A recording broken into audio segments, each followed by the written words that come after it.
नमस्कार दोस्तों, स्वागत करते हैं आप सभी लोगों का आपके अपने ऑफिशियल यूट्यूब चैनल पर जिसका नाम है स्टडी 91।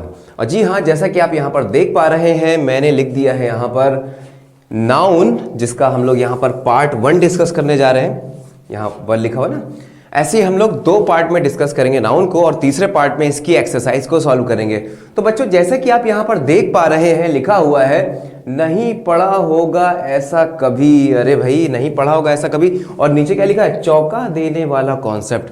तो भाई, ऐसा कौन सा कॉन्सेप्ट इसमें बन गया कि जिससे आप चौंक जाए? चौंका देने वाला, आश्चर्यचकित करने वाला। जी हाँ, बिल्कुल। आगे हम लोग बात करेंगे इसी चैप्टर की, क्योंकि ये एक ऐसा चैप्टर है बच्चों जो कि, अच्छा बता सकते हो नाउन हम लोग ने कितने साल पढ़ा होगा? कितने साल पढ़ा होगा? मुझे लगता है कि पहली क्लास से आ जाता है, और उससे पहले अब तो थोड़ा सा एडवांस ज़माना आ गया है। तो अब आप अगर बच्चों की किताबें उठा के देखेंगे तो फिर आप देखेंगे कि अपर केजी से ही, यानी सीनियर केजी से ही बच्चों को ये आर्टिकल और नाउन की इन्फॉर्मेशन देने लग जाते हैं टीचर्स। तो सिलेबस में आ जाता है। तो कहीं ना कहीं आपको देखना पड़ेगा कि आपने इतने ज़्यादा साल, मतलब हर साल जब भी आपने ग्रामर पढ़ा या इंग्लिश पढ़ा तो आपने नाउन ज़रूर पढ़ा होगा। तो सवाल इस बात का कि हमको नाउन आता कितना है। आपको याद होगा बच्चों, इससे पहले वाले लेक्चर्स में हमने बताया था कि how to identify parts of speech, यानी कि पार्ट ऑफ स्पीच को कैसे आइडेंटिफाई किया जाए, क्योंकि ये एक बहुत बड़ी चीज़ है। अगर आपको बेसिक नहीं आता, यानी कि जिसको हम लोग फंडामेंटल बोलते हैं, तो आप इमारत लंबी नहीं बना सकते। इसका मतलब पहले आपका बेसिक स्ट्रांग होना चाहिए, तब आप अपने तैयारी को स्पीड दे सकते हो, राइट। तो उसके लिए आपने देखा कि इससे पहले वाले जितने भी हमने लेक्चर्स लिए, उसमें मैंने कॉन्सेप्ट बताया आपको फंडामेंटल्स के, कि नाउन को कैसे आइडेंटिफाई किया जाए। उसमें आपने सीखा भी कि जो भी एक ऐसा वर्ड होता है जो पोजीशन में लिखा जा सकता है, तेरा मेरा इसका उसका, वही एक नाउन होता है। लेकिन हम यहाँ पर नाउन तो हमने पहचानना सीख लिया उस अपने लेक्चर के माध्यम से, लेकिन हम यहाँ पर सीखेंगे कि और क्या चीज़ें हैं नाउन में जो एग्जाम में पूछी जाती हैं। अगर हम इस चैप्टर की बात करें तो बहुत ही इंपॉर्टेंट चैप्टर है, बहुत ही कंफ्यूजिंग चैप्टर है, क्योंकि इतने टाइप के इसमें नाउन आते हैं कि हम लोग कंफ्यूज हो जाते हैं कि कौन सा वाला नाउन किस कैटेगरी में था। लेकिन आज दोस्तों ऐसा पढ़े कि दोबारा से आपको नाउन पढ़ने की जरूरत ना पड़े, ठीक है।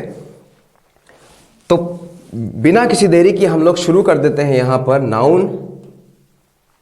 अपनी स्लाइड पे आ जाते हैं बच्चों। बात करेंगे पहले, आप क्या मुझे बता सकते हो कि नाउन होता क्या है? अगर मैं आपसे पूछूं कि नाउन क्या होता है, तो सभी लोग, मेरे जितने भी व्यूअर्स हैं, सब बता लेंगे इसकी डेफिनेशन कि noun is the name of person, animal, thing, any emotion, any idea, और वी कैन से, कुछ लोग कहेंगे noun is the naming word. ठीक है, ये डेफिनेशन, क्या ये डेफिनेशन एग्जाम में बच्चों पूछी जाएगी? बैंक में, एसएससी में, या किसी भी एग्जाम में नहीं पूछी जाएगी। डेफिनेशन कभी पूछी नहीं जाती एग्जामिनेशन में। तो क्या पूछा जाएगा? अच्छा, अगर मैं आपसे पूछूं कि how many types of nouns are there, कितने टाइप्स के नाउन्स होते हैं, तो आप बता लोगे। सभी के सभी जो जितने भी व्यूअर्स बच्चे कनेक्टेड हैं मेरे से, वो सभी के सभी बता सकते हैं कि कितने नाउन्स होते हैं। तो आप कहोगे सर 5 टाइप के मेनली होते हैं, कौन कौन से होते हैं? अगर मैं पूछूं आपसे कौन कौन से होते हैं, तो सभी लोग बता लेंगे सर प्रॉपर नाउन होता है, कॉमन नाउन होता है, कलेक्टिव होता है, एब्स्ट्रैक्ट होता है, मटेरियल होता है। अगर मैं पूछूं कि कॉमन नाउन में क्या आता है, प्रॉपर नाउन में क्या आता है, मटेरियल में क्या क्या आता है, सारे के सारे बच्चे बता ले जाएंगे, उनको कोई भी दिक्कत नहीं आने वाली। लेकिन मजेदार बात यह, अगर हम कहें कि बुरी बात, तो यह है कि जितना हमको आता है, आमतौर पे जितना बच्चों को आता है, उसमें से एग्जामिनेशन में तो कुछ आता ही नहीं। यानी कि एग्जाम में ना तो आपसे टाइप्स पूछेगा, कितने टाइप्स के होते हैं, और ना ही आपसे डेफिनेशन पूछेगा। तो पूछेगा क्या? पूछेगा यहां से, जो अब मैं बताने जा रहा हूं नाउन में, कि नाउन को फर्दर उनके स्ट्रक्चर के ऊपर, वो उनके टाइप के ऊपर 6 कैटेगरीज में रखा गया। जी हाँ, 1 2 3 नहीं, बल्कि हमने इसको कई किताबों में लिखा है 4 कैटेगरीज, कई किताबों में लिखा है 5 कैटेगरीज। लेकिन हमको उनको भी अलग अलग करके डिटेल्स में पढ़ने के लिए हमने 6 कैटेगरी खुद से बनाई है, कि 6 कैटेगरी में नाउन्स को रखा जाना चाहिए। और पहली कैटेगरी जिसमें आती है काउंटेबल और अनकाउंटेबल नाउन्स की, तो यहां पर लिख देते हैं countable and uncountable nouns. Countable and uncountable nouns की ये पहली कैटेगरी हो गई। तो चलो आपसे ही पूछते हैं, मुझे बताना कि कैसे आप डिफाइन करोगे क्या काउंटेबल है, क्या अनकाउंटेबल है। चलिए भाई जल्दी से बताएं। बहुत सारे बच्चे सोच रहे होंगे, और कई लोगों ने मन में सोचा भी होगा कि सर काउंटेबल तो वही होता है, बहुत आसान है, काउंटेबल नाउन तो वही होता है ना सर जिसको हम लोग गिन सकते हैं, और अनकाउंटेबल तो वही होता है जिसको नहीं गिन सकते। तो फिर मैंने कहा चलो ठीक है, आपकी डेफिनेशन हम मान लेते हैं कि जिसको गिन सकते हैं वो काउंटेबल, जिसको नहीं गिन सकते वो अनकाउंटेबल।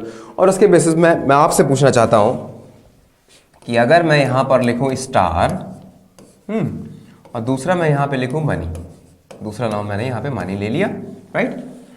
अब अगर मैं आपसे पूछूं कि क्या मुझे बता सकते हो कि स्टार काउंटेबल है या अनकाउंटेबल है, तो क्या बताओ? आपने तो कहा जिसको गिन सकते हैं वो काउंटेबल, स्टार को कोई गिन नहीं सकता, इसलिए स्टार होना चाहिए था अनकाउंटेबल। कोई तो गिन नहीं पाया आज तक स्टार को, बड़े बड़े सूरमा आए और गए। मनी की बात करें तो मनी एक ऐसी चीज है जिससे बच्चों में भी कोई गलती नहीं होती। अगर आप किसी शॉप पे जाएं और अगर आप 50 का नोट दें और अगर आप से 28 रुपए का सामान लें तो बच्चे को पता है कितना आपको वापस करना है, राइट। तो ये कैलकुलेशन या मैथमेटिक्स में कोई गलती नहीं होती है। पैसे का मामला भाई, तो मनी जिसको बच्चा बच्चा गिनता है वो तो होना चाहिए काउंटेबल। लिख देते भाई आपके हिसाब से कि जिसको गिन सकते हैं वो काउंटेबल, जिसको नहीं गिन सकते वो अनकाउंटेबल। तो अब यहां पर देख सकते हैं कि आपने स्टार को लिख दिया अनकाउंटेबल और आपने मनी को लिख दिया काउंटेबल, जबकि ये तो बिल्कुल गलत, बिल्कुल गलत। इसको काट देते, बिल्कुल गलत हो गया भाई, क्योंकि स्टार आता है काउंटेबल की कैटेगरी में और मनी आता है अनकाउंटेबल की कैटेगरी में।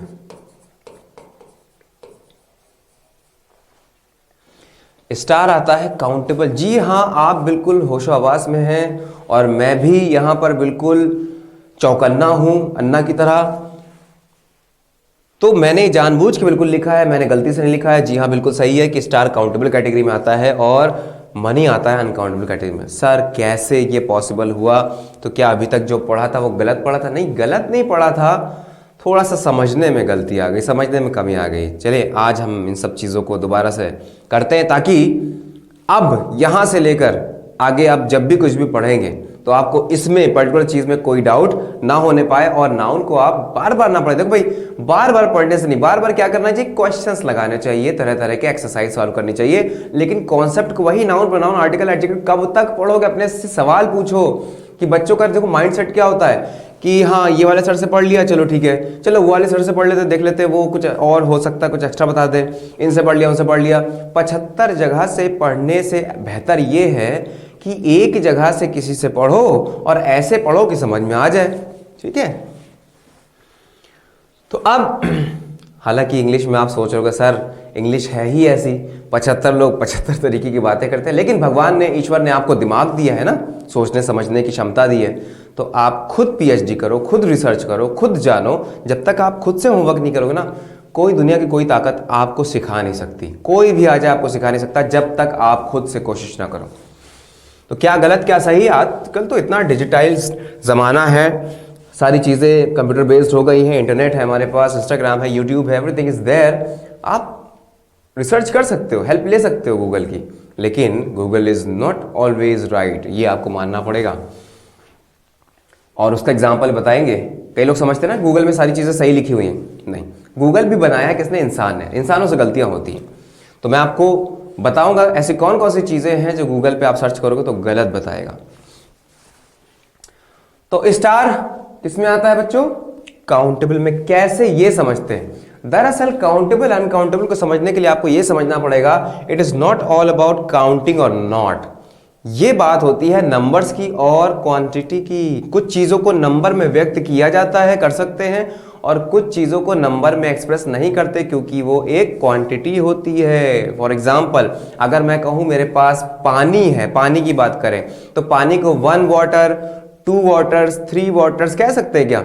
नहीं कह सकते। इसका प्लूरल बना सकते हैं क्या? 2 वाटर्स, 3 वाटर्स। जब ये पानी के अर्थ में आया हो, सिंपल एक वाटर के सेंस में आया हो, तो इसका प्लूरल भी नहीं बनाते क्योंकि ये अनकाउंटेबल नाउन है। अनकाउंटेबल नाउन का प्लूरल नहीं बनाया जाता है और इसे नंबर में एक्सप्रेस नहीं किया जाता। लेकिन अगर बात की जाए क्वांटिटी की, है ना, जैसे हम क्वांटिटी की बात करें तो लीटर हो गया, किलोग्राम हो गया, ग्राम हो गया, ये मापा जाता है नंबर में नहीं, क्वांटिटी में, है ना, भार इसका कितना है।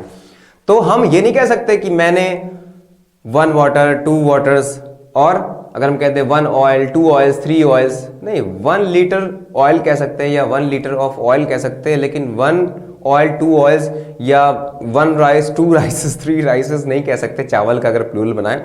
और आपको पता होना चाहिए कि ये जो कुछ भी हम लोग पढ़ते हैं यहाँ पर इंग्लिश में, ये सिर्फ इंग्लिश में नहीं बल्कि हर एक लैंग्वेज में होता है, आपकी मदर टंग में भी होता है, हिंदी में भी होता है। जैसे कि अगर हम बात करें पानी का प्लूरल बनाइए, पनिया होता है, नहीं पनवा होता है ना, वो प्लूरल नहीं होता है, वो तो अलग अलग लैंग्वेज में अलग अलग कुछ भी कह सकते हैं, है ना।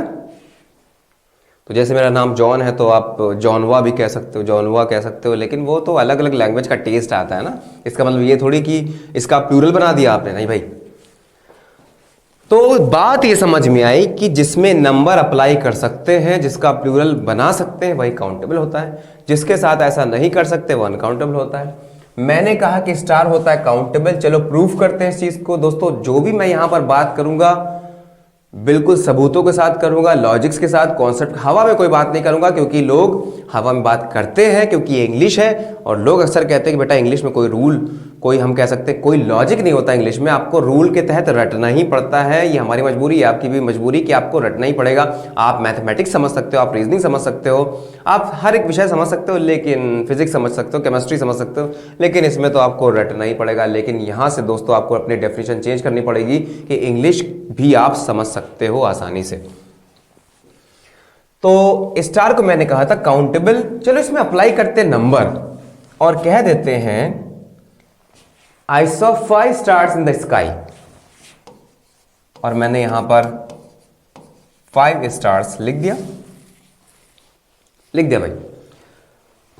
नंबर लगा सकते, देखो लगा दिया, 1 star 2 star 3 stars and so on. इसका प्लूरल भी बना दिया। जिसमें नंबर लगा दो, जिसका प्लूरल बना दो, वही होता है काउंटेबल। अगर कोई नोट करने यहां पर बैठा है, कॉपी पेंसिल लेके या पेन लेकर बैठा है, तो नोट भी करता चले कि काउंटेबल का मतलब होता है नंबर्स एंड प्लूरल। अब यही चीज दोस्तों हम लोग मनी के साथ करते हैं। ये पॉसिबल हो गया, इसका मतलब ये क्या बन गया, काउंटेबल। चलो यही चीज हम लोग मनी के साथ करते हैं और इसमें नंबर लगाने की कोशिश करते हैं, इसका प्लूरल बनाने की कोशिश करते हैं। कह दिया कि 5 मनीज, I have 5 मनीज in my pocket. तो क्या ये सही है एक्सप्रेशन? बताओ भाई। ये एक्सप्रेशन रॉन्ग है भाई, ये गलत है, क्योंकि ये अनकाउंटेबल है। तो मनी क्या हुआ, अनकाउंटेबल हुआ। स्टार क्या हुआ, काउंटेबल। और अगर हिंदी में भी देखो, अगर हम रुपी की बात करें, 1 रुपी 2 रुपीज 3 रुपीज, इसका मतलब रुपी काउंटेबल है, लेकिन मनी जो टर्म है एज ए नाउन वो अनकाउंटेबल बन जाता है, just because of we can not add any number और we can not make the plural of the given word, that is why it becomes uncountable noun. So if we talk about stars, so this is possible saying 5 stars, I saw 3 stars, है ना। अच्छा हिंदी में अगर बात करें तो हिंदी में money का आप अगर हिंदी इसकी क्या होती है, मनी की धन कह सकते हैं, धन, है ना, रुपया नहीं धन। तो धन का प्लूरल चलो बनाते हैं हम लोग हिंदी में, धनिया। धन का प्लूरल धनिया होता है या धनो होता है? नहीं, ना तो धनो ना धनिया, धन धन ही रहता है, क्योंकि उसका प्लूरल नहीं बना सकते, क्योंकि वो होता है अनकाउंटेबल, राइट। एक पूरा का पूरा क्या है, ये हम कह सकते क्वांटिटी है। तो अब फिर से एक और डाउट क्लियर करते हैं। सर अभी तक जो हमने पढ़ा है, इसका मतलब जो स्टार काउंटेबल होते हैं क्योंकि स्टार अनकाउंटेबल होते हैं क्योंकि हम इनसे गिन नहीं सकते। गिनने ना गिनने वाली बात अलग है ना। आप यहां पर नंबर अप्लाई करो, अगर नंबर अप्लाई हो जाता है तो वो काउंटेबल होगा, राइट। जिसकी संख्या बहुत ज्यादा होती है, इस वजह से हम उसको ना गिन पाए। देखो गिनती की शुरुआत ना कर पाना, ये अनकाउंटेबल के साथ शुरुआत ही नहीं कर पा रहे हैं। वी कैन नॉट से 1 वाटर 2 वाटर, शुरुआत ही नहीं। लेकिन हाँ, जब गिनना शुरू किया हमने स्टार्स को, तो हमने कहा 1 2 3 4 5 6 7 लाख करोड़, एंड देन मैं थक गया और मैंने कहा कि ये तो बहुत ज्यादा है नंबर्स में, मैं नहीं गिन सकता। लेकिन गिनती की शुरुआत की जा सकती है। मैं नहीं गिन सकता just because stars are countless, infinite. इसका मतलब स्टार्स को क्या बोलेंगे, काउंटलेस बोलेंगे, अनकाउंटेबल नहीं बोलेंगे। काउंटलेस होते हैं स्टार्स, और साथ ही साथ क्या होते हैं वो, हम कह सकते हैं इनफाइनाइट होते हैं। तो स्टार के लिए जो टर्म जाता है वो हम क्या लगा सकते हैं, दीज आर काउंटलेस। जिसको आप समझते थे कि काउंटलेस का मतलब अनकाउंटेबल होता है, नहीं, काउंटलेस अलग चीज है, अनकाउंटेबल अलग चीज है। अनकाउंटेबल जिसमें गिनती की शुरुआत भी नहीं कर सकते, काउंटलेस का मतलब शुरुआत तो की जा सकती है, लेकिन नंबर इतना बड़ा है कि आप थक जाओगे, चूर हो जाओगे, लेकिन इसको सॉल्व नहीं कर पाओगे। क्लियर भाई, समझ में आया होगा यहां तक कि स्टार काउंटलेस है, इनफाइनाइट है, साथ ही साथ काउंटेबल है, जबकि मनी की बात करें तो वो अनकाउंटेबल है। तो दोस्तों ये इंपॉर्टेंट कॉन्सेप्ट तो मैंने कहा था ना, स्टार्टिंग मैंने क्या लिखा था, अनोखे कॉन्सेप्ट्स, ऐसे नहीं पढ़ा होगा, क्योंकि हम लोग पढ़ते कैसे, काउंटेबल अनकाउंटेबल, जिसको गिन सकते काउंटेबल, जिसको नहीं गिन सकते अनकाउंटेबल। लेकिन यहां पर डाउट आ जाएगा, अगर मैंने आपको नाउन ये दे दिए होते और मैं पूछता आपसे काउंटेबल अनकाउंटेबल, तो आपसे 100% गलती होती। इसका मतलब कॉन्सेप्ट ऐसे याद करो, जो कोई भी एग्जाम्पल, कोई भी वर्ड दे दिया जाए, सब में अप्लाई हो जाए, ऐसा कॉन्सेप्ट हमेशा तैयार करो, हवा में बातें नहीं, राइट। तो अब ऐसे बहुत सारे अनकाउंटेबल नाउन्स हो सकते हैं जो आपको पता हो, जैसे पानी हो सकता है, वाटर हो सकता है, नॉलेज हो सकता है। जितने सारे एब्स्ट्रैक्ट नाउन होते हैं या मटेरियल नाउन होते हैं, सब के सब अनकाउंटेबल नाउन में होते हैं। जैसे हम एयर की बात करें, हम गोल्ड की बात करें, हम मनी की बात करें, हम नॉलेज की बात करें, ऑनेस्टी की बात करें, सभी के सभी अनकाउंटेबल नाउन्स हैं। लेकिन बच्चों अभी रुके रहिएगा, क्योंकि एग्जामिनेशन में कभी भी ऑनेस्टी या नॉलेज नहीं पूछा जाता है, जो पहले से आप लोगों को पता है। इवन अगर किसी से भी पूछ लोगे, अपने घर में छोटे बच्चे से पूछ लोगे, या हो सकता है किसी बड़े सीनियर से पूछ लो, भाई बहनों से, बड़े भाई बहनों से पूछ लो, तो वो बता देंगे आपको कि बच्चे knowledge uncountable, honesty uncountable, water uncountable है, एयर अनकाउंटेबल है। लेकिन अगर उनसे पूछोगे एडवाइस, इंफॉर्मेशन, तो शायद हो सकता है उन्हें कंफ्यूजन हो जाए कि इंफॉर्मेशन और एडवाइस या फर्नीचर काउंटेबल है या अनकाउंटेबल है। इसीलिए पढ़ाई होती है, इसलिए हमें पढ़ना पड़ता है। अदरवाइज अगर इतना आसान होता, क्योंकि एग्जाम वाले वही पूछते हैं जो मुश्किल होता है, जो आमतौर पे जनता को नहीं पता होता, जिसके लिए पढ़ना पड़ता है। तभी तो आप पढ़ रहे हो और मैं पढ़ा रहा हूं। तो भाई एग्जाम में अगर बात की जाए तो इतने आसान से अनकाउंटेबल नाउन्स नहीं पूछे जाते। एग्जाम में आपसे पूछा जाएगा वो अनकाउंटेबल नाउन्स जो कि इंपॉर्टेंट हैं और जो कि आमतौर पे लोगों को नहीं पता होते, राइट। तो कौन कौन से अनकाउंटेबल नाउन्स है, कोई बताना चाहेगा? जैसे मैंने आपको भी बताया, मैं लिख देता हूं। तो आपकी हेडिंग यही रहेगी, some important uncountable nouns. Some important uncountable nouns कौन कौन से होते हैं, देखते हैं, लिखते हैं यहां पर, जो कि एग्जाम में से, जिसमें से बहुत ज्यादा आता है। पहला है बच्चों एडवाइस। एडवाइस सीई, एक में होता है एसई, जिसको हम लोग एडवाइस पढ़ते हैं, advice and advice, this is advice, that one is advice. S E वाला वो वर्ब होती है, ये नाउन होता है। और कैसे यूज करते हैं सेंटेंस में, पहले वाले लेक्चर्स जाके देखिए, प्लेलिस्ट में आपको मिल जाएगा।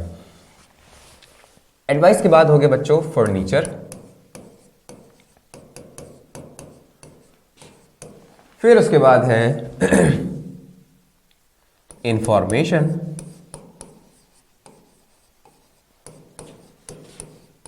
फिर है पोएट्री। क्या फर्क होता है पोएम और पोएट्री में? पोएम, जिसको हम लोग पोएम कहते थे अभी तक, लेकिन उसका सही प्रोनाउंसिएशन होता है पोअम। तो पोअम और पोएट्री में, हालांकि सुनने में अजीब लगता है, किसी से बोल दो जाके पोअम पढ़ी आज आपने, तो क्या है ये क्या होता है? आई वो जो आपने देखो ना, एक लड़का वायरल होता है, वो हमेशा वो कहता है which is your favourite subject, आपका फेवरेट सब्जेक्ट कौन सा? तो कहता है आई बैंगन। बैंगन, तो इसका मतलब ये हुआ कि जब भी आपको पढ़ाई करनी है तो अपना दिमाग भी और कान भी खोल के रखने हैं। तो पोएम होता है बच्चों, या पोएम जिसको हम लोग बोलते हैं, वो होता है काउंटेबल, जबकि पोएट्री होता है अनकाउंटेबल। क्योंकि पोएट्री होती है स्किल्स आपकी, जो आपके दिमाग में रहती, शायरी आपकी स्किल्स। जबकि अगर वो शेर बन जाए, यानी कि वो कविता जिसको आप लिख दो, उतार दो पन्ने में, तो वो बन जाती है पोएम, राइट। पोएट्री क्या है? पोएट्री आपकी कला है, जो कि अनकाउंटेबल है, राइट। पोएट्री हो गई। उसके बाद हम लिख देते हैं लगेज। ये भी बच्चों अनकाउंटेबल में आता है। सीनरी, वही लिखवा रहे हैं, आपको किसी भी किताब से पढ़ने की जरूरत नहीं है, वही नाउन लिखवा रहे हैं। बच्चों किताब से इंग्लिश में पढ़ने में क्या होता है कि हमें पता ही नहीं होता है कि हमें छोड़ना क्या है, पढ़ना क्या है। और जिस बच्चे को ये नहीं पता कि उसको छोड़ना क्या है, उसके लिए मुश्किल हो जाता है, क्योंकि वो सोचता है कि इतना सब कुछ हम कैसे तैयार करेंगे। बहुत ही, हर एक चैप्टर में से यकीन मानो बहुत ही लिमिटेड चीज़ें हैं, वही लिमिटेड चीज़ें आप तैयार कर लो, आपका सिलेक्शन बड़ी आसानी से हो जाएगा। कई बच्चे मुझे कमेंट बॉक्स में, जैसे कि आपको लगता होगा कि हम लोग कमेंट नहीं पढ़ते, बिल्कुल पढ़ते हैं। कई बच्चे हमसे कहते हैं कि सर सीटेट की इंग्लिश करा दीजिए, सी सेट की एग्जाम वो इंग्लिश करा दीजिए। आप अगर देखें तो सब कुछ तो सारी चीजें तो लगभग सेम है। पैसेज इसमें भी आ रहा है, पैसेज उसमें भी आ रहा है, वोकैबुलरी इसमें भी आ रहा है, उसमें भी आ रहा है। हाँ, आप एक काम ये कर सकते हैं कि मॉडल पेपर आप डाउनलोड कर सकते हैं। अगर आपको मॉडल पेपर में कोई ऐसा क्वेश्चन दिखता है जो कि हाँ अपार्ट फ्रॉम बैंक और एसएससी में आने वाली चीजों से डिफरेंट है, तो उसके लिए मुझे जरूर बताइए कि सर ये चीज जो है वो डिफरेंट है या अभी आपने टच नहीं किया है, ये हमको पढ़ना है। पर्टिकुलर चैप्टर का या टॉपिक का नाम मुझे बताइए कि मुझे पैसेज पढ़ना है या पैराजम्बस पढ़ना है, क्लोसेस पढ़ना है, या कुछ और चीज जो आपको लगता है कि हाँ अब नए टाइप से क्वेश्चंस आ रहे हैं तो मुझे इस टाइप का पढ़ना है, तो जरूर उस पर बात होगी, उसको पढ़ाया जाएगा।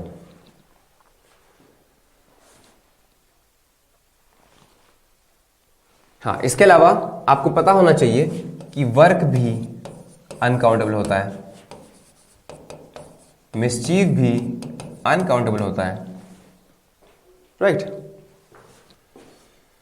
इसके बाद वर्ड, एक वर्ड का मतलब होता है शब्द, जबकि एक और वर्ड का मतलब होता है कही गई बात या किसी के द्वारा किया गया प्रॉमिस। जब ये प्रॉमिस के सेंस में आता है तो ये अनकाउंटेबल बन जाता है। प्रॉमिस, यहां पे वर्ड का मतलब क्या है? प्रॉमिस। और बच्चों अल्फाबेट की अगर बात करें तो अल्फाबेट होता तो काउंटेबल है, लेकिन एक लैंग्वेज का एक होता है, इसलिए हम लोग उसको अल्फाबेट्स नहीं लिखते। अगर हम एक से ज्यादा लैंग्वेज की बात करेंगे तभी हम कह सकते हैं कि there are many alphabets available, जबकि अगर हम एक ही लैंग्वेज की बात करें तो हम अल्फाबेट्स नहीं बोल सकते। 26 अल्फाबेट्स इंग्लिश में नहीं होते, क्योंकि अल्फाबेट हर एक लैंग्वेज का एक होता है, क्योंकि अल्फाबेट का मतलब वर्णमाला, और वर्णमालाएं हमने नहीं पढ़ी है, एक ही तो वर्णमाला पढ़ी है, ए से लेकर जेड तक ये एक वर्णमाला है। यही वजह है बच्चों की ए को हम लोग फर्स्ट अल्फाबेट नहीं बोलते, ए को हम लोग फर्स्ट लेटर बोलते हैं, बी को second letter, and so on. तो इतना तो क्लियर होता होगा। और साथ ही साथ अगर हम बात करें, एक वर्ड होता है स्टेशनरी। स्टेशनरी की शॉप होती है ना, पेपर, पेंसिल वगैरह, रेजर, ये सब स्टेशनरी के सामान में आता है, तो ये भी अनकाउंटेबल होता है बच्चों। जैसे यहाँ पे फर्नीचर लिखा, फर्नीचर अनकाउंटेबल है, we can not say 3 furnitures, लेकिन हाँ we can say 3 chairs, 2 tables, क्योंकि टेबल चेयर काउंटेबल है, जबकि फर्नीचर पूरा एक कह सकते हैं मटेरियल के तौर पे आता है, इसलिए अनकाउंटेबल में रखा गया स्टेशनरी। और इसके अलावा पता है आपको वैकेशन, जो हम लोग आमतौर पे कहते हैं कि बहुत सारी वैकेशंस ले ली हैं, जबकि वैकेशंस नहीं होता है, ऐसा लगाने की जरूरत नहीं है, वैकेशन अनकाउंटेबल नाउन में आता है। आपने लीव ले लिया, आपने हॉलीडे ले लिया, उसको तो आप हॉलीडेज कर सकते हो, लीव्स कर सकते हो, लेकिन यहाँ पर जब भी आप बात करोगे वैकेशन, क्योंकि पूरा एक काल होता है, इसको हम लोग एक्सप्रेस नहीं करते नंबर में कि 1 वैकेशन, 2 वैकेशन, 3 वैकेशंस, राइट। तो इस वैकेशन किस में आता है? अनकाउंटेबल नाउन में आता है। और साथ ही साथ बताना पसंद करेंगे आपको कि अब्यूज, हम कहते हैं ना अभी उसको 10 गाली देकर आएंगे, अब्यूज भी अनकाउंटेबल में होता है। आप नहीं कह सकते, हालांकि हिंदी में तो कह सकते हो, अपनी क्षेत्रीय भाषा में कुछ भी को क्या फर्क पड़ता है, लेकिन यहाँ पर आप अब्यूजेज नहीं कह सकते हो। आप 3 गाली, 3 अब्यूजेज का नहीं यूज कर सकते, क्योंकि अनकाउंटेबल में आता है। साथ ही साथ अगर हम ब्रेड की बात करें तो ब्रेड भी साथियों अनकाउंटेबल नाउन में आता है। और साथ ही साथ हम हेयर की बात करें तो हेयर भी जनरली अनकाउंटेबल नाउन में ही आता है। क्लियर है? लेकिन लैंग्वेज देखो, ये सारे स्ट्रिक्ट रूल हमें तब फॉलो करने हैं जब हम बात करेंगे कंपटीशन की, है ना। लेकिन जब हम बात करेंगे लैंग्वेज की तो everything is possible in communication. जब हम बात करेंगे कम्युनिकेशन की, बात करने की किसी से इंग्लिश में, तो हम कोई रूल को फॉलो नहीं करेंगे। करते हैं तो अच्छी बात, नहीं करते कोई भी दिक्कत वाली बात नहीं है, क्योंकि कम्युनिकेशन का मतलब होता है कि अपनी बातों को दूसरे तक पहुंचाना और उसी भावना से पहुंचाना। इसका मतलब अगर हम किसी को कहना चाहते हैं कि वो सबसे अच्छों में भी सबसे अच्छा है, तो इंग्लिश में पॉसिबल नहीं है। यू कैन नॉट से he is the best of the bestest, नहीं कह सकते, है ना। बेस्टेस्ट जैसा कोई वर्ड नहीं होता, लेकिन हाँ आप हिंदी में कह सकते हो सबसे अच्छों में से सबसे अच्छा है, यानी कि आप हाइपरबोलिक टर्म में आप कह सकते हो कि चीज़ों को बहुत ही बढ़ा चढ़ा कर बोलना, उस कंडीशन में आप लगा सकते हो, अदरवाइज सही नहीं है।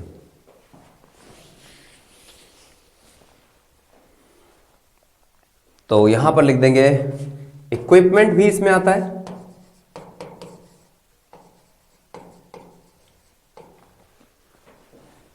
ETC और भी इसमें आ सकते हैं। मैंने यहाँ पे मेंशन नहीं किया, मैंने वो सारे मेंशन किए हैं जो कि एग्जाम में सबसे ज़्यादा पूछे जाते हैं, जैसे कि advice, furniture, information, poetry, luggage, scenery, work, mischief. Mischief का मतलब होता है दुर्व्यवहार, खराब व्यवहार को क्या बोलते हैं? मिसचीफ बोलते हैं। वर्ड, यहाँ पे वर्ड का मतलब है प्रॉमिस, समझ में आ जाता है सेंटेंस को देख के कि वर्ड का मतलब क्या होगा। Stationery, vacation, abuse, bread. Abuse जो होता है इसको हम लोग वर्ड्स ऑफ अब्यूज बोलते हैं। जैसे हम लोग अगर फर्नीचर में 1 2 3 अगर लगाना चाहें तो हम लोग क्या बोलेंगे? 3 pieces of furniture, 2 pieces of information, 1 piece of advice, ऐसे बोलेंगे। लेकिन जब भी बात होगी यहाँ पर अब्यूज की तो वर्ड, 3 वर्ड्स ऑफ अब्यूज। जब भी बात होगी ब्रेड की तो हम कह सकते हैं 2 पीसेस और 2 लोव्स ऑफ ब्रेड। और जब भी बात होगी यहाँ पर मिस्चीफ की तो हम कह सकते हैं 2 acts of mischief, 2 pieces of mischief नहीं, क्योंकि ये व्यवहार है इसलिए एक्ट लगा दिया, इसमें पीसेस होते हैं इसलिए पीस लगा दिया, इसमें वर्ड होते हैं यानी कि गाली के शब्द होते हैं इसलिए वर्ड लगा दिया, जबकि ब्रेड में लोव्स या पीसेस हम कह सकते हैं इसलिए लोव्स या पीसेस लगा दिया, राइट। और अगर आपको हेयर में 1 2 3, कोई मान लो टकला उसके 2-3 ही बाल है सर में, तो आप उसमें स्ट्रैंड वर्ड का यूज कर सकते हो, रेशे के लिए, बालों के रेशे के लिए यूज कर सकते हो इसका। अदरवाइज हेयर इज, अगर किसी को कहना है कि उसके हेयर जो है वो काले हैं तो हिज हेयर्स नहीं बोलोगे, his hair is black, not are black. तो चलो जल्दी से हम लोग इसकी कुछ एक्सरसाइज कर लेते हैं भाई। नेक्स्ट पे आ जाते हैं और अनकाउंटेबल नाउन से रिलेटेड कुछ क्वेश्चंस डिस्कस करने जा रहे हैं। देखिए भाई, तो यहां पर पहला क्वेश्चन आपके लिए लिखते हैं अनकाउंटेबल, जैसे कि एग्जाम में आता है वही लिख रहे हैं वैसे ही। पहले हम लोग पार्ट 1 पढ़ेंगे, फिर पार्ट 2 पढ़ेंगे और उसके बाद हम लोग आएंगे सीधे सीधे एक्सरसाइज पर, जो कि वैसे क्वेश्चंस जो एग्जाम में बहुत ज्यादा बार पूछे गए। अभी तो हम छोटे छोटे सेंटेंसेस लेके, एग्जांपल्स लेके आपको समझाने की कोशिश करेंगे। तो पहला यहां पर सेंटेंस लिखा हुआ है कि many informations were collected। ये देखो, many informations were collected, you have to make the correction of this particular sentence। क्या लगता है आपको इस सेंटेंस में क्या क्या एरर्स होनी चाहिए? अभी मैंने बताया आपको काउंटेबल अनकाउंटेबल नाउन का फंडा। एक चीज और मैं आपको बताना चाहूंगा कि मैनी का यूज करते हैं ओनली काउंटेबल के लिए,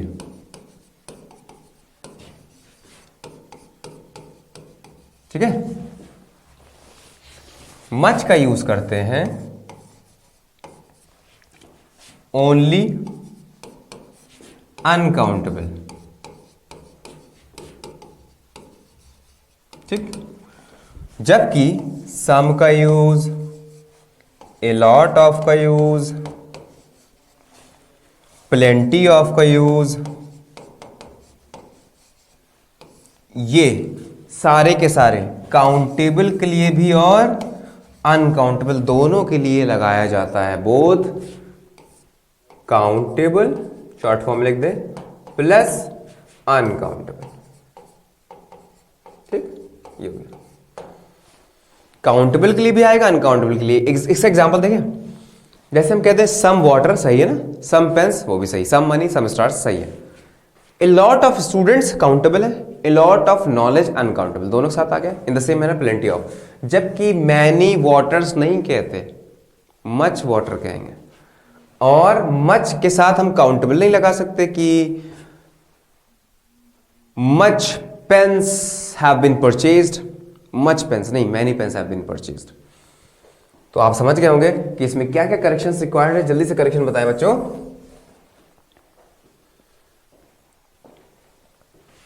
तो सबसे पहला करेक्शन क्या होना चाहिए यहां पर कि सर यहां पर इंफॉर्मेशन जो है वो अनकाउंटेबल नाउन में आता है, इसलिए सर इंफॉर्मेशंस नहीं होगा, एस हटाने की देर है, एस हटा दीजिए, पहली चीज। दूसरी चीज, सर इंफॉर्मेशन क्योंकि अनकाउंटेबल नाउन है इसलिए आप मैनी नहीं लगा सकते हो, मच लगा दो। इसका सिनोनिम मैनी का क्या होता है? मच होता है। फर्क बस इतना सा, एक काउंटेबल के लिए, दूसरा अनकाउंटेबल के लिए। और आपको पता होना चाहिए दो चीजें और होती हैं, वो हम लोग एडजेक्टिव में पढ़ेंगे, फ्यू और लिटिल। फ्यू आता है काउंटेबल के लिए, लिटिल आता है अनकाउंटेबल के लिए। जैसे किसी ने कहा कि I have a few knowledge, गलत है, आई हैव लिटिल नॉलेज। जबकि I have a little coins, गलत है, I have a few coins. तो फ्यू आता है काउंटेबल, लिटिल आता है अनकाउंटेबल, ये भी आप नोट कर सकते हो यहां पर। तो यहां पर लगा दिया मच इंफॉर्मेशन, और जैसे कि यहां पर मैंने बोला कि अनकाउंटेबल नाउन सिंगुलर होता है, प्लूरल नहीं होता, इसलिए यहां पर वर नहीं जाएगा बल्कि जाएगा वॉज। तो क्या बोलेंगे बच्चों? Much information was collected, right. तो पहला आपको सेंटेंस समझ में आ गया होगा। एक बार इसको हटाने की कोशिश करते हैं रेजर से।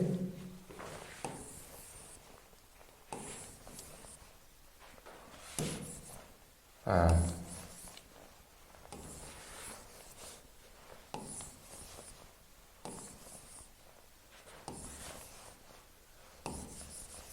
हाँ ऐसे जा रही है। चलो खैर कोई बात नहीं, अगली बार से हम लोग नया स्क्रीन ही ले लेंगे पीपीटी, राइट। तो चलो मेरे काम भर का यहाँ पर हो गया है रब।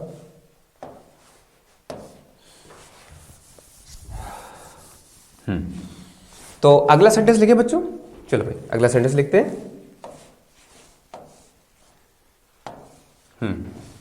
सेंटेंस नंबर 2 लिखा है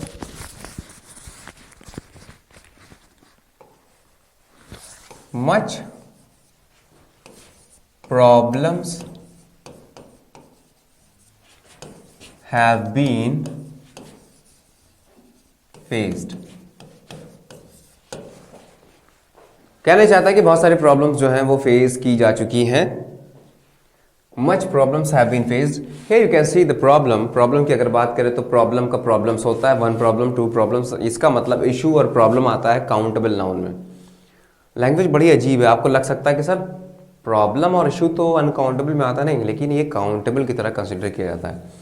कुछ ऐसे वर्ड्स होते हैं इंग्लिश में जो काउंटेबल भी बन जाते हैं और कभी कभी अनकाउंटेबल भी बन जाते हैं। जैसे कि अगर बात करें स्टोन की, स्टोन काउंटेबल भी है, अनकाउंटेबल भी है। ब्रिक काउंटेबल भी है, अनकाउंटेबल भी है। और एक्सपीरियंस की बात करें, एक्सपीरियंस काउंटेबल भी है और अनकाउंटेबल भी हो सकता है। वो सेंटेंस पर डिपेंड करता है कि कैसे हमने उसको यूज किया है।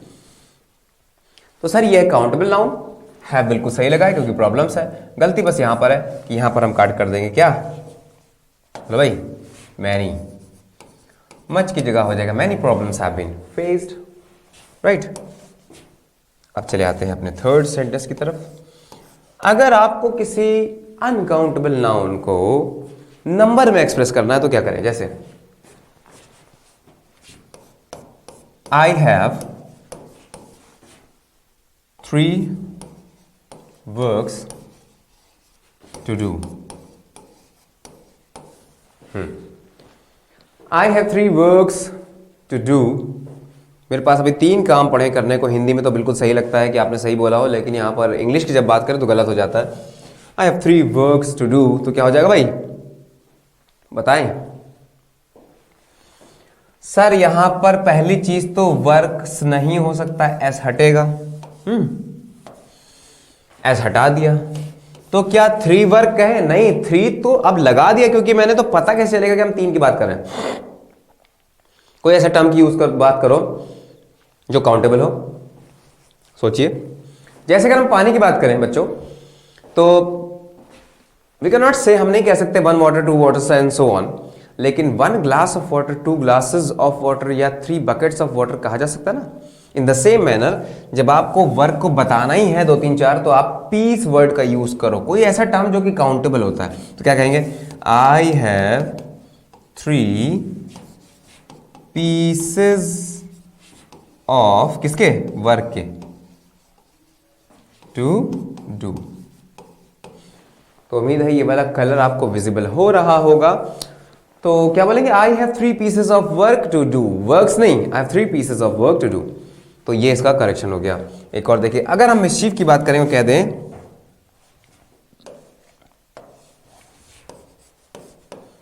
The child was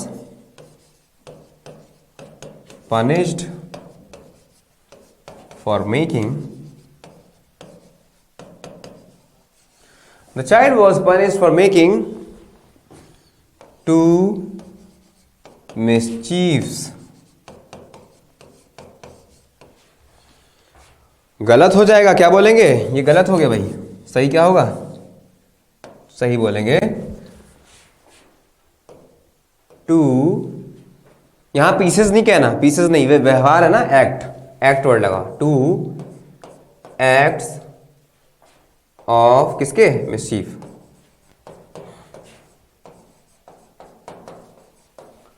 to acts of mischief. बच्चों उम्मीद है क्लियर हो रहा होगा। एक और सेंटेंस जो कि एग्जाम में कई बार पूछा गया है, आप बिलीव नहीं करोगे, कई बार सेंटेंस ये वाला पूछा गया जो मैं यहाँ पे अभी लिखने जा रहा हूँ। ये जो इरेजर है इसकी बहुत ज़्यादा एरिया कवर नहीं करती है। दिक्कत ये है, कोई दिक्कत वाली बात नहीं है। अगर हमको कुछ सीखना है तो थोड़ी बहुत मेहनत तो कर ही सकते हैं, थोड़ा वेट तो कर ही सकते हैं। हैव पेशेंस बडी। और जो लोग पेशेंस कर ले जाते हैं ना वही आगे सक्सेसफुल होते हैं। जिनको हर बात में जल्दी मची रहती है कि अरे सर तो बहुत टाइम वेस्ट कर रहे हैं, हमारे पास तो इतना टाइम ही नहीं है, तो भाई उनके लिए हम कुछ नहीं कह सकते। एक और सेंटेंस देखते हैं इसमें से। You should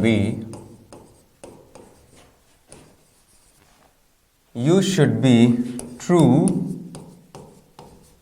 to your words. कई बच्चे ये भी सोचते होंगे सर आप पीपीटी क्यों नहीं यूज करते, आप पीपीटी लेकर आया करिए बढ़िया से और उसमें समझाया कीजिए, हम लोग सब समझ जाएंगे। अगर समझना होता तो पीपीटी से बहुत पहले समझ चुके होते, क्योंकि मुझे पता है इंसान दिमाग तब लगाता है जब चीज़ें सामने लिखी ना हो। जैसे ही मैं यहाँ पर पीपीटी ओपन कर दूंगा आपका सारा ध्यान मेरी बातों पर नहीं होगा बल्कि पीपीटी पे जाएगा, और पीपीटी पे आप क्या करोगे, सीधे सीधे स्क्रीनशॉट ले लोगे और सोचोगे बाद में पढ़ लेंगे। आप यहाँ पर दिमाग नहीं लगाओगे। लेकिन यहाँ पर हम आपको समझा रहे हैं, उसके बाद यहाँ पे एग्जाम्पल भी लिख रहे हैं। और जब आप एग्जाम्पल लिखोगे, और लिखने में समय भी लगता है, जब आप एग्जाम्पल लिखोगे उसको समझोगे, और जब किसी चीज़ में समय लगता है ना, यकीन मानिए जिसके बारे में हम लोग डिस्कशन करते हैं, जिसके बारे में हम लोग बात करते हैं, जिसको हम लोग ज़्यादा विजुअलाइज करते हैं, वही बातें हमारे दिमाग में कैद होती हैं। अगर हम यहाँ पर स्लाइड बना के लाएं, जल्दी जल्दी जल्दी जल्दी नाउन कंप्लीट यहाँ पर कर दें, मुझे पता यकीन है कि जैसे अभी तक आपने पढ़ा है हर एक चैप्टर, वैसे यहाँ पर मैं भी कंप्लीट करके चला जाऊँगा और आपके कोई भी फायदे का वो नहीं होगा। तो इस पर्पज से कोई भी क्लास कीजिए, क्योंकि समय बड़ा बलवान होता है और समय की वैल्यू होती है। तो अगर आप आधा घंटा कोई वीडियो देख रहे हैं तो ये मत करिए कि चलो हम आधा घंटा किसी एक का वीडियो नहीं देखेंगे, हम 10 मिनट ये देखेंगे, 5 मिनट ये देखेंगे, 2 मिनट ये देखेंगे, आपको किसी का कुछ भी समझ नहीं आएगा। तो पूरे डेडिकेशन के साथ जिसको भी आपने चुना है उसका सहयोग करें, उस पर विश्वास करें और उससे सीखने की कोशिश करें।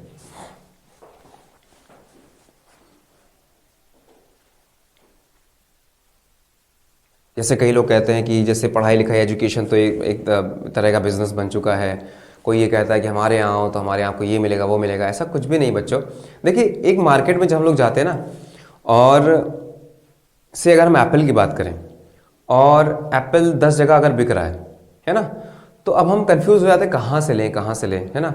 हो सकता है सबकी अलग अलग वैल्यू हो, लेकिन आप देखिए जनता आज की मूर्ख नहीं है ना, वो वहीं से लेगी जहां पर उसको चीप एंड बेस्ट मिलेगा। चीप एंड बेस्ट यानी कि बहुत ज़्यादा हमें पैसा भी ना खर्चा करना पड़े।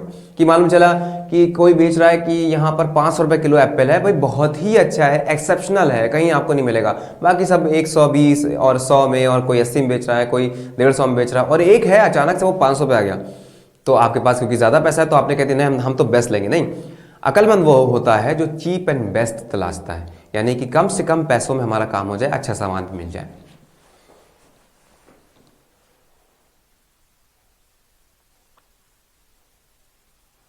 तो इसमें क्या करेक्शन होगा बच्चों, यू शुड बी वेरी मैंने लगाया नहीं, you should be true to your words, नहीं वर्ड, क्योंकि यहां पर कहना ही चाहता है कि आपको अपनी बात के प्रति या प्रॉमिस के प्रति पक्का होना चाहिए, सच होना चाहिए, सत्य होना चाहिए, राइट।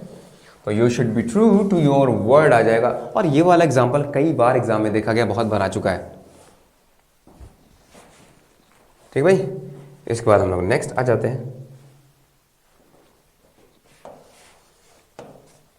बताया बच्चों, तो यहां तक मुझे उम्मीद है कि आपको कोई भी परेशानी नहीं हुई होगी सीखने में। आपने कितनी कैटेगरी कंप्लीट कर ली, एक कैटेगरी आपने कंप्लीट कर ली, काउंटेबल और अनकाउंटेबल की।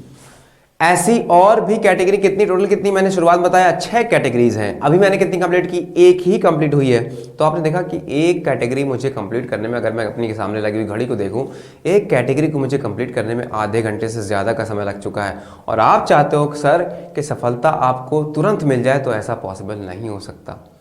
सफलता पाने का कोई भी शॉर्टकट नहीं होता, शॉर्ट मेथड नहीं होता। हाँ, although you can do some smart work, और स्मार्ट वर्क यही होता है कि आपको क्या छोड़ना है, क्या करना है, ये पता होना चाहिए, और कितने टाइम में करना है, स्ट्रैटेजी बनानी चाहिए। तो चलो भाई, यहां पर हम लोग सेकंड कैटेगरी नाउन्स की डिस्कस कर लेते हैं। तो कोई बता सकता है कि सेकंड कैटेगरी में कैसे नाउन्स आते होंगे? पहले सुन लेते हैं बच्चों। सेकंड कैटेगरी में ऐसे नाउन्स को रखा गया है जो कि हमेशा प्लूरल होते हैं, हमेशा प्लूरल होते हैं और उनके साथ प्लूरल वर्ब का यूज करते हैं, हमेशा और हमेशा। तो आप कहोगे कि सर ये तो बहुत आसान है, चिल्ड्रन हो गया, पीपल हो गया, स्टूडेंट्स हो गया, बॉयज हो गया, गर्ल्स हो गया, सबका आपने प्लूरल बना दिया। कहा सर प्लूरल है, हमेशा प्लूरल रहते हैं। नहीं, इसका मतलब ये हम ये आपसे पूछना चाह रहे हैं, इन वर्ड्स की अलग कैटेगरी इसलिए बनाई गई क्योंकि आपको लग सकता है कि ये सिंगुलर है, लेकिन ये हमेशा प्लूरल होते हैं और इनकी सिंगुलर फॉर्म पाई ही नहीं जाती है, इनकी सिंगुलर फॉर्म बनी नहीं है। जैसे कि वो वर्ड्स कौन कौन से होते हैं? Have you ever heard about cattle? This is not cattle, वो केतली वाला कैटल नहीं है यहाँ पर, ये क्या है? कैटल, जिसका मतलब होता है चरवाही, यानी कि ऐसे जानवर, 4 पांव वाले जानवर कोई भी हो सकते हैं, वो कैटल के अंतर्गत आते हैं। तो कैटल सबको मिलाकर बोला जाता है, बहुत सारे होते हैं, तो हमेशा ये कलेक्टिव नाउन, इसको हम लोग नहीं बोलेंगे, कलेक्टिव नाउन की कैटेगरी अलग होती है, ये ऑलवेज प्लूरल में जाता है, ध्यान रखना, क्योंकि कलेक्टिव नाउन सिंगुलर भी हो सकता है, प्लूरल भी हो सकता है, लेकिन ये जो कैटेगरी बता रहे हैं ये हमेशा प्लूरल होगा, चाहे इसका सेंस कुछ भी हो, राइट। तो कैटल पहला वर्ड, और दूसरा सबसे ज्यादा इंपॉर्टेंट वर्ड जो इस कैटेगरी में आता है वो है भाई पुलिस। अगर पुलिस टर्म लिखा हुआ बच्चों तो हमेशा प्लूरल होगा, अगर पुलिस मैन लिखा हुआ तो वो सिंगुलर होगा, पुलिस मैन लिखा है तो वो प्लूरल होगा, सिर्फ पुलिस लिखा हुआ तो वो प्लूरल होगा हमेशा और हमेशा। तो क्या बोलोगे? पुलिस हैज अराइव्ड और police have, the police have arrived, not has. और ये एग्जाम में ढेरों बार देखा गया, कई बार आ चुका है, बहुत ही ज्यादा इंपॉर्टेंट, जिसकी जितनी भी मैं तारीफ करूं, इसमें जितने पॉइंट्स मैं बना दूं उतने कम है, क्योंकि हर एक एग्जाम में अगर इसमें से आया है तो पुलिस वर्ड बहुत पूछा गया है। कैटल हो गया, पुलिस हो गया, क्लर्जी, सबके मीनिंग बाद में बताएंगे, पहले लिख लें आप। क्लर्जी, जेंट्री, उसके बाद pageantry,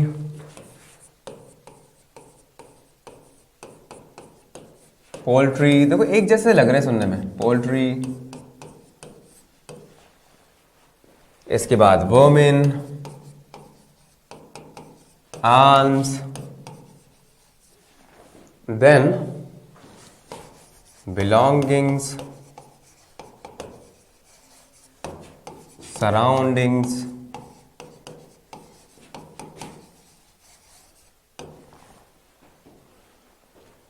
whereabouts,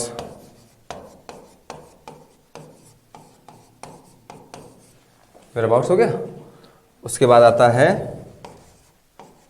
premises, then vegetables, उसके बाद थैंक्स, एंड देन कॉन्ग्रेचुलेशंस। मैं इतनी मेहनत क्यों कर रहा हूँ यहाँ पर, क्यों नोट डाउन कर रहा हूँ? अच्छा होता कि मैं यहाँ पर पीपीटी लेके चला आता, उस पर सब लोग कुछ लिखा होता पहले से, मैं ये होता है होता है बस समझ लो। नहीं बच्चों, मैं लिख रहा हूँ, मेरी भी याददाश्त अच्छी हो रही है, जब मैं लिख रहा हूँ, मैं बोल रहा हूँ, आप धीरे धीरे एक एक वर्ड धीरे धीरे देख रहे हो, धीरे धीरे आपकी आंखों के सामने आ रहा है, तो आपके दिमाग में भी आसानी से चीज़ें आ रही होंगी, और ऐसी जो चीज़ें आती है ना पक्की हो जाती है दिमाग में, क्योंकि हमारा पर्पस क्या है? सीखना, सिर्फ पढ़ना नहीं। कॉन्ग्रेचुलेशंस इसमें आ गया, और ब्रेथरेन, ETC कर देंगे भाई, ऐसे और भी वर्ड्स हो सकते हैं, लेकिन जो मोस्ट इंपॉर्टेंट वर्ड्स थे वो मैंने यहाँ पर लिख दिया है कि ये सारे वर्ड्स क्या होते हैं? ऑलवेज प्लूरल वाली कैटेगरी में आते हैं, कभी सिंगुलर नहीं हो सकते। मतलब समझ लेते हैं। कैटल मैंने बता दिया, पुलिस। क्लर्जी का मतलब होता है बच्चों, जैसे चर्च के पादरी होते हैं या मंदिरों में अगर हम कहें कि मॉन्क्स वगैरह होते हैं, है ना, तो उनके लिए क्लर्जी वर्ड यूज करते हैं, यानी कि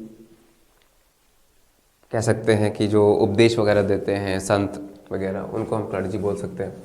जेंट्री का मतलब होता है VIPs यानी हाई क्लास पीपल।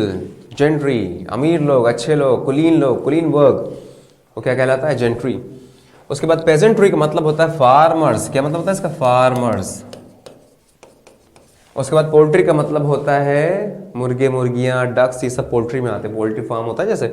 वर्मिन का मतलब होता है बच्चों कीड़े मकोड़े, insects, we can say insects. Arms का मतलब होता है भीख, जिसको हम लोग बेगरी भी बोल सकते हैं, भीख, दान या धर्म करते हैं भाई, किसी भिखारी को कुछ देना, भीख, आर्म्स कहलाता है। बिलोंगिंग्स का मतलब होता है आपके पास जो भी चीज़ें हैं वो आपकी बिलोंगिंग्स है। आपके पास जैकेट है, आपके पास कपड़े हैं, आपके पास बैग है, आपके पास मोबाइल है, वो आपकी बिलोंगिंग्स है। सराउंडिंग्स का मतलब होता है आपके आसपास जो, ये इसका मतलब बिलोंगिंग्स का मतलब जो आपके पास है, जबकि सराउंडिंग्स का मतलब आपके आसपास की चीज़ें जो हैं, आपके पास नहीं, आपकी आसपास की चीज़ें आपकी सराउंडिंग्स कहलाएंगी। वेयरअबाउट्स का मतलब होता है अता पता, यानी एड्रेसेस। बहुत सारे हम जैसे आप जैसे लोगों के एड्रेस होते हैं, एक लोकल एड्रेस हो सकता है, एक परमानेंट हो सकता है, या हो सकता है 2-3 लोकल एड्रेस हो, लेकिन जिनके एड्रेस बदलते रहते हैं, चोर चक्कों के, वो अड्डे जो कहलाते हैं, उनको हम लोग क्या बोलते हैं, एड्रेसेस ना बोल के उनको नाम दिया गया वेयर अबाउट्स। उसके बाद क्या लिखा है, प्रोमाइसेस। इसके बाद क्या लिखा है, यहाँ पे मिटर गया, वेजिटेबल्स। उसके बाद क्या लिखा है, थैंक्स, कॉन्ग्रेचुलेशंस। आपको पता है ब्रेदरन का मतलब बच्चों क्या होता है, कोई बताएगा? ब्रेदरन का मतलब होता है भाईचारे वाले भाई। जैसे मान लो कि मेरे विचार किसी से मिलते जुलते हैं, 2-4 लोग ऐसे मैंने पकड़ लिए, या अगर मैं किसी चीज़ को पसंद करता हूं तो वो भी किसी चीज़ को पसंद करते हैं, है ना, यानी कि एक टाइप के लोग, है ना। और आजकल के ज़माने में देखें तो जातिवाद और धर्मवाद बहुत ही ज़्यादा फैला हुआ है, आप देख सकते हैं। तो लोग कहते हैं अरे भाई अपनी बिरादरी का आ गया, इसको सपोर्ट करो, है ना। ऐसा नहीं होना चाहिए। इंसान, आपको देखो कैरेक्टर देखना चाहिए, चरित्र देखो पहले, इंसान कैसा है। ये सब भूल जाओ कि वो कहाँ से, किस सिटी से आता है, या किस जगह से आता है, किस एरिया से आता है, कौन से कॉलेज में पढ़ता है, कौन से स्कूल से इसने पढ़ाई की है। ये सब भूल जाओ बच्चों, क्योंकि अगर आपको वाकई सही इंसान बनना, अच्छा इंसान बनना है, तो आप चरित्र पहचानो। और अगर चरित्र अच्छा होगा तो वो चाहे जो हो, चाहे जहाँ से आता हो, वो अच्छा ही करके जाएगा हमेशा। इसलिए ईश्वर ने हम सभी को दिमाग दिया है, दिमाग से हम सोचें, समाधान निकालें, एक दूसरे के बारे में जानें, कौन अच्छा कौन बुरा। और आपको पता चल जाता है जब आप किसी से बात करते हो, किसी के साथ रहते हो, उसकी आदतें देखते हो, तो समझ में आ जाता है कि सामने वाला बंदा कैसा है। अब आप नहीं समझ पाओ, आंखें बंद करके लेट जाओ, सो जाओ, तो मैं नहीं कह सकता, लेकिन कोई अगर समझना चाहे तो समझ सकता है। तो भाईचारे वाले भाई जो होते हैं वो एक तरह के लोग, वो क्या कहलाते हैं, ब्रदरन कहलाते हैं। कि जैसे मान लो कोई गाली अच्छी बक रहा है किसी को, एक और मिल गया जो और बढ़िया गाली बक रहा है, अरे ये तो हमसे भी ज़्यादा अच्छी गाली देता है, चलो साथ में हम लोग भाईचारे वाले भाई हो जाते हैं, यानी दोस्ती कर लेते हैं, यानी ब्रदरन कहलाएंगे हम लोग। Vegetables, thanks, congrats. अच्छा, थैंक यू में थैंक वर्ब होती है, जबकि थैंक्स में थैंक्स क्या होता है, नाउन होता है। कॉन्ग्रेचुलेशंस ये भी हम लोग ऐसे यूज़ कर देंगे जैसे कि ये प्लूरल हो। एक बहुत इंपॉर्टेंट बात, जिसमें बच्चों एस लगा हुआ है, जिसमें एस लगा हुआ, देखो बिलोंगिंग, सराउंडिंग्स, वेयरअबाउट्स, कांग्रेचुलेशंस, थैंक्स, उसमें से एस हटाना नहीं। अगर एस हटा दिया तो सेंटेंस वर्ड गलत हो जाएगा। और जिसमें नहीं लगा है, कैटल हो गया, या पुलिस हो गया, क्लर्जी हो गया, जेंट्री हो गया, जिनमें नहीं लगा उसमें लगाएंगे नहीं। अगर आपने जेंट्री से जेंट्रीज कर दिया, कैटल्स कर दिया, पुलिसेस कर दिया, क्लर्जीज कर दिया, तो भी गलत हो जाएगा आपका सेंटेंस या आपका वर्ड, राइट। इतने आपने नोट डाउन कर लिए, इतने आपने समझ लिए। अब इसकी जल्दी से हम लोग एग्जाम्पल्स देख सकते हैं, डिस्कस कर लेते हैं इनके examples.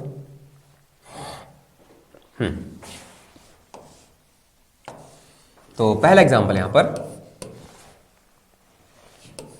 The most important, the police has arrived. थोड़ा जल्दी लिखेंगे, द पुलिस हैज अराइव्ड। दूसरा, only the gentries are invited. Only the gentries are invited. Third one is,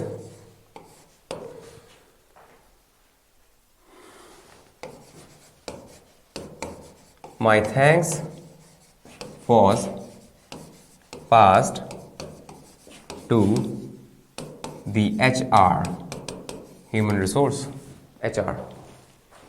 And now the last but not the least is,